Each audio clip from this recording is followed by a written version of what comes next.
So, that being said, please put your hands together for our first performer, Rachel Pendergrass.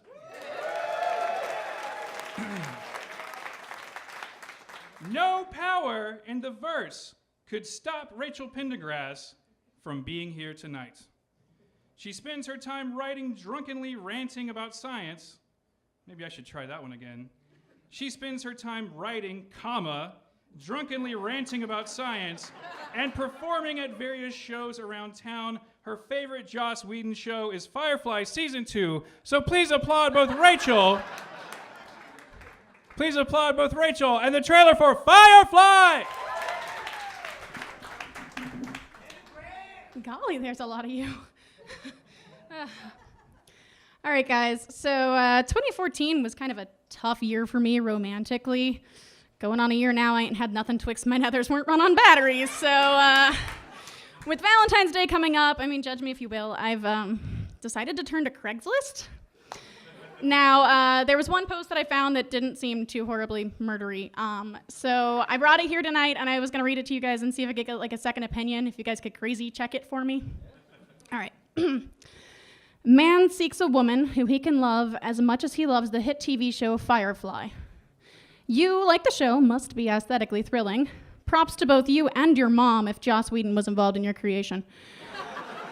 I would prefer a strong, dynamic female, but I'll settle for either like a 2.5-dimensional warrior woman in tight, sexy pants or an overly eager-to-please nymphomaniac who can fix my car. If all else fails, I'll take a batshit crazy psychic with serious PTSD and the ability to kill me with their brain. See? I mistype. Must have a serious appreciation for Chinese culture, but like not be an Asian chick or have any Asian friends. We don't need any Asians here, just their culture. Must also enjoy wearing pretty floral bonnets, herding cattle, engaging in duels, and listening to good old-fashioned twangy music. But don't make any mistake. I'm not just looking for your average country western girl. If I wanted that, I'd just walk into any bar in Statesboro. I'm not going to be the Randolph Scott to whatever it is type of girl that Randolph Scott digs. I don't know. I don't really watch a lot of westerns, just Blazing Saddles. I want to be the off-brand Han Solo to your sexy, glamorized prostitute lady. A strong preference will be given to women who can quote the Bible. Could you be the girl that makes a man out of a mouse? I could be the man that makes you burst out of your blouse. About our romance, we will meet in September. We'll skip the first date, because, that's boring, and we'll jump right to the heart of the matter on our second date. No need to introduce ourselves or establish any background for our budding romance. I promise that's not going to confuse anyone. Our dates will be crazy and adventurous, ranging from train robberies to shindigs to hanging out in whorehouses.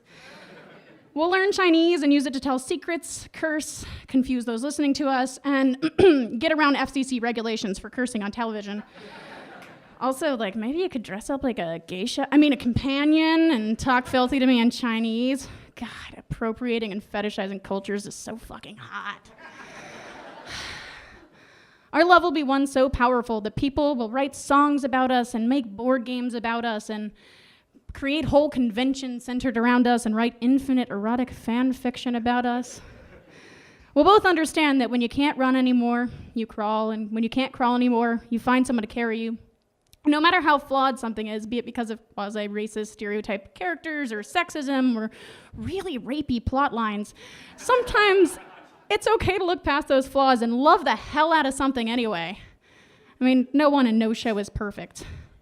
I promise complete and utter devotion to you. Even a decade after first viewing all of your glory, I will remain obsessively loyal. I will immediately question my association with any person who has badmouthed you. If anyone says they haven't been introduced to you or even willfully avoided your acquaintance, well, I will see to it that they know how horribly deprived they've been. I will even sit them down and that very instant force them to endure your presence for hours on end until they, too, become your loyal and unwavering fan. It's not a cult, it's culturing. Big difference. I may even write folk songs or erect statues to you, because to me, you will be a big damn hero.